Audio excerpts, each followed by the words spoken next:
Hello मेरे प्यारे भाई और बहनों, क्या हालचाल। तो आप सभी का स्वागत है मेरे जीतू भैया साइंस हम में। तो आज हम पढ़ने वाले हैं क्या, न्यूट्रिशन इन अमीबा। बहुत ही छोटा सा कंसेप्ट लाया हूँ यार, और बेसिक से मैं समझाऊंगा। और आप नोट्स बनाना चाहते हो तो बना सकते हैं, अदरवाइज आप सुन के भी देख के भी सीख सकते हैं क्या होता है इसमें। प्रोसेस को जानते हैं। देखो, पहले तो हम जानते हैं कि न्यूट्रिशन होता क्या है। देखो, न्यूट्रिशन का मतलब होता है कि जैसे कि हम भोजन को जो लेते हैं, जो फूड होता है उसे लेना ही, उसमें जो पाया जाता है क्या, जैसे कार्बोहाइड्रेट, प्रोटीन, उन चीजों को न्यूट्रिएंट कहते हैं। यानी फूड के पार्टिकल में जो चीज पाया, जैसे कार्बोहाइड्रेट, प्रोटीन, ये सब क्या है, न्यूट्रिएंट्स हैं। क्या है, न्यूट्रिएंट्स हैं। अब अब न्यूट्रिएंट्स को ही लेना ही न्यूट्रिएशन कहलाता है, यानी कि फूड, क्योंकि फूड में ही न्यूट्रिएंट पाया जाता है। यानी फूड लो चाहे न्यूट्रिएंट लो, वो क्या कहलाता है, न्यूट्रिशन कहलाता है। यानी कि पोषक, पोषण कहलाता है। क्या कहता है, पोषण कहलाता है। अब हम जानेंगे कि न्यूट्रिशन इन अमीबा कैसे होता है। देखो, अमीबा होता क्या है। अमीबा यूनिसेलुलर होता है। यूनि का मतलब जिसके पास एक ही सेल हो, एक कोश की हो। अमीबा कैसा होता है, यूनिसेलुलर। पहले तो हम जानते हैं कि अमीबा है क्या एक्चुअली। देखो, अमीबा जो है ना, ये यूनिसेलुलर ऑर्गेनिज्म होता है। यूनिसेलुलर यानी कि एक कोश की। और इसका शेप होता है क्या, शेप, शेप का मतलब इसका जो आकार होता है, नॉट फिक्स। शेप क्या होता है, नॉट फिक्स। शेप इसका फिक्स नहीं होता है। अब इसके अंदर जैसे कि यूनिसेलुलर है बट यूकैरियोटिक है। यूकैरियोटिक क्या होता है और प्रोकैरियोटिक क्या होता है। अगर आप ये लॉन्ग वीडियो में नहीं समझ में आया है तो ये लॉन्ग वीडियो मैंने यानी कि 10 से 15-20 मिनट का डाला है, मैं डिस्क्रिप्शन बॉक्स में दे दूंगा, आप देख लीजिएगा। ये यूकैरियोटिक है, यूनिसेलुलर, और कैसा है, यूकैरियोटिक। क्या है, यूकैरियोटिक। जैसे कि जिस प्रकार हम भोजन करते हैं, यानी कि होलोजोइक। होलोजोइक का मतलब निगलना, यानी कि हम भोजन को क्या करते हैं, निगलते हैं, खाते हैं चबा चबा के, या निगलना। ठीक इसी प्रकार से जो इसका न्यूट्रिशन है वो होलोजोइक है। क्या है, होलोजोइक। जैसे कि हमारे पास टाइप्स ऑफ न्यूट्रिशन में देखेंगे, एक हेट्रोट्रॉफिक होता है, एक ऑटोट्रॉफिक होता है। तो इसका जो न्यूट्रिशन है वो कैसा है, हेट्रोट्रॉफ है। कैसा है, हेट्रोट्रॉफिक। यानी कि ये विषम पोषी होता है, जैसे कि हम हैं, जैसे कि हम हैं, हेट्रोट्रॉफ। ऑटो का मतलब होता है जो खुद से भोजन बनाए। ये खुद से भोजन नहीं बनाता, ये डिपेंड रहता है, पानी में रहता है। तो पानी में पाए जाने वाले छोटे छोटे फूड पार्टिकल, न्यूट्रिएंट्स को, या छोटे छोटे ऑर्गेनिज्म को लेता है, जिसके द्वारा वो न्यूट्रिएंट्स मिलते हैं। जैसे कि अगर मान लो, होता क्या है, अब पहला स्टेप इसमें क्या होगा, ये हमारा है अमीबा। ये क्या है, अमीबा। इसका नाम क्या है, अमीबा। ये देखो, यही अमीबा है। इसका शेप और साइज बदलता रहता है, यानी कि ऐसे ऐसे कभी छोटा कभी बड़ा होता रहता है। और ये जो वाला पार्ट दिख रहा है, ये इसको बोलते हैं न्यूक्लियस। क्या बोल देते हैं, न्यूक्लियस।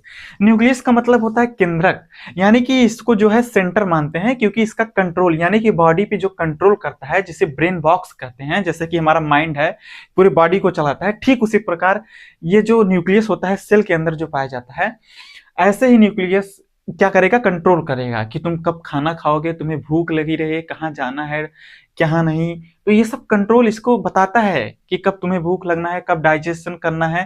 तो इसका कंट्रोल यानी ये सब न्यूक्लियस करवाता है। फिर अब क्या हुआ, अमीबा भैया ने भोजन देखा, फूड पार्टिकल को, ये तैर रहा है पानी में। क्या कर रहा है, ये तैरता है। जब ये पानी में जाता है तो इसको एक फूड पार्टिकल दिखता है। फूड पार्टिकल मतलब इसका अपना भोजन दिखता है। अब ये भोजन के पास दिख रहा है। अब ये क्या करेगा, अपने इस शेप को ऐसे उस फूड पार्टिकल को बझाएगा। कैसे बझाता है, अपने अंदर लेता है। बझाना का मतलब अपने अंदर लेता है, तो ये शेप को बदलेगा। अब ये जब यहाँ पर ऐसे आएगा, ऐसे करेगा, इसको बोलते हैं स्यूडोपोडिया। क्या बोलते हैं, स्यूडोपोडिया। स्यूडोपोडिया का मतलब होता है फॉल्स पैर। क्या होता है, फॉल्स पैर। यानी कि ये अपने, ये सेल मेम्ब्रेन है, या क्या इसको क्या बोल देते हैं, मेम्ब्रेन। क्या बोल देते हैं, आउटर मेम्ब्रेन, जिसे हम सेल का आउटर मेम्ब्रेन बोलते हैं। तो ये मेम्ब्रेन अपना, मेम्ब्रेन से अपना शेप और साइज बदलता रहता है। स्यूडोपोडिया का मतलब होता है ये फॉल्स पैर, यानी कि असली पैर नहीं है। जैसे हमारे पास हाथ होता है, पैर होता है, ऐसे इनके पास हाथ पैर नहीं होता। ये अपने आउटर मेम्ब्रेन को शेप और साइज बदलकर उसमें ऐसे खांचा लगा के अंदर कर लेते हैं। ठीक, अब जैसे ये हमारा क्या है, भोजन है, तो इस भोजन को हम क्या करेंगे, इसे खांचा में बंद कर लेंगे। ठीक, ऐसे ही खांचा में बंद करेगा, यानी ये सेकेंड स्टेप है। और ये जो है इसके अंदर साइटोप्लाज्म पाया जाता है, जैसे सेल के अंदर साइटोप्लाज्म पाया जाएगा। किसके के अंदर, सेल के अंदर, जिसमें सारे सेल ऑर्गेनी होंगे, इसमें माइटोकॉन्ड्रिया, गोल्जी बॉडी सब पाया जाएगा। बट ये ज्यादा डेवलप नहीं होता है क्योंकि ये यूनिसेलुलर है। क्या है, यूनिसेलुलर। हाँ, तो जैसे ही फिर ये फूड पार्टिकल को अंदर लेगा तो इसमें एक स्ट्रक्चर पाई जाती है जिसे हम क्या कहते हैं, वैक्यूल कहते हैं। वैक्यूल क्या क्या करता है, वैक्यूल में जाता है फूड, जिसमें वैक्यूल वह स्थान होता है जहां पर हमारे फूड पार्टिकल का डाइजेशन होता है। वैक्यूल एक ऐसा स्पेस होता है जिसमें फूड पार्टिकल अंदर जाके उसमें उसका डाइजेशन स्टार्ट हो जाता है। यानी कि हमारा फूड पार्टिकल वैक्यूल के अंदर फंस जाएगा, वहां पर उसकी डाइजेशन होगी। जैसे ही डाइजेशन हो जाएगा उससे क्या होगा, डाइजेशन होगा, फिर इसके बाद एब्जॉर्ब करेगा। यानी कि जैसे कि हमारे अंदर क्या प्रोसेस होता है, डाइजेशन होता है, एब्जॉर्प्शन होता है, एब्जॉर्प्शन के बाद क्या होता है, एसिमिलेशन होता है, फिर इजेशन होता है। एसिमिलेशन का मतलब उसको हम एब्जॉर्ब करके अंदर लेके नए सेल का निर्माण करते हैं, एसिमिलेशन कहलाता है, वही ग्रोथ कराता है। और इजेशन का मतलब बाहर कह देते हैं, यानी कि फिर इजेशन, फिर एक्सक्रीशन होता है। जैसे कि इजेशन का मतलब होता है, जैसे कि हम इजेशन और एक्सक्रीशन में अंतर है। इजेशन का मतलब जैसे कि हम अपने किसको, यानी कि जो हमारा क्या होता है, यूरिन होता है। क्या होता है, यूरिन। यूरिन को जब हम बाहर निकालते हैं उसे इजेशन कहते हैं। और एक्सक्रीशन क्या होता है, जिसे हम फीकल मैटर, जो हम खाते हैं और जो बाहर निकालते हैं, यानी उसे फीकल मैटर को एक्सक्रीशन या एक्सक्रीट आउट कहते हैं, उस प्रोसेस को एक्सक्रीशन कहते हैं। और जो हम यूरिन निकालते हैं उसे इजेशन कहते हैं। क्या कहते हैं, इजेशन कहते हैं। अब जैसे ये फूड पार्टिकल अंदर आएगा, फिर इसको डाइजेस्ट कर लेगा और इसके बाद एब्जॉर्ब कर लेगा, एसिमिलेशन होगा, फिर इसको अनडाइजेस्टेड फूड को बाहर कर देगा। अब ये इसको डाइजेस्ट कर लिया, जो अनडाइजेस्टेड फूड बचा है उसको बाहर निकाल देगा, यानी कि एक्रीटरी मटेरियल, जिसे एक्सेस मटेरियल कहते हैं, मूव आउट। यानी कि जो अनडाइजेस्टेड फूड होता है जो हम बाहर निकाल देते हैं, ठीक ऐसे हमारा अमीबा भी क्या करता है, अनडाइजेस्टेड फूड को बाहर निकाल देता है। ये चारों प्रोसेस कैसे होता है, अब इसको हम ऐसे समझेंगे कि जैसे जो हमारा अमीबा है उसके पास सीडोपोडिया है, जिसे हम फाल्स पैर कहते हैं। वो उससे क्या करता है, फूड को पकड़ता है, यानी कि फूड को इसे पकड़ लेगा खांचा में, और खांचा में जैसे पकड़ेगा, बच्ची आ गया तू बाहर नहीं जा पाओगे, बंद कर लिया है।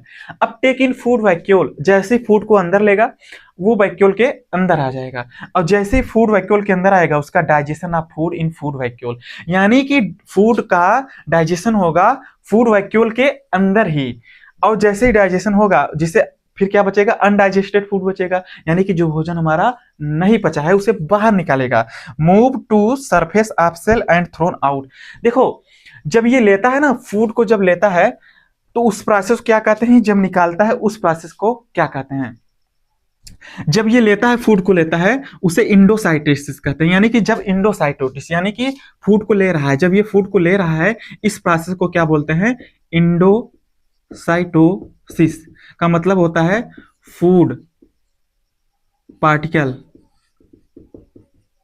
इनसाइड, यानी कि फूड पार्टिकल मूव इनसाइड।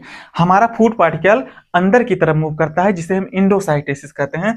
जब ये डाइजेस्ट कर लेगा तो बाहर निकालेगा, जिस प्रोसेस को क्या, जब ये बाहर निकालेगा उसे हम क्या कहते हैं, इक्जोसाइटोसिस।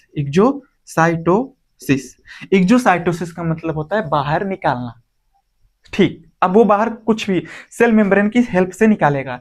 होता क्या एक्चुअली में, क्या होता है ना, ये जो इसका मेम्ब्रेन है ऐसे फूड जाएगा ना, देखो ऐसे जब ये फूड इसके पास जाएगा तो ये इसके अंदर ऐसे चिपका लेगा, क्या करेगा, चिपका के अंदर भेज देगा, और फिर क्या करेगा, एकदम पूरा शेप ऐसे ले लेता है, यानी कि ये फूड पार्टिकल अंदर ले जाएगा। अब ये मेम्ब्रेन इसको घेर लेगी, अब जो मेम्ब्रेन थी उसको घेर के अंदर भेज देगी, अब यहाँ पर एक नया मेम्ब्रेन बन जाता है।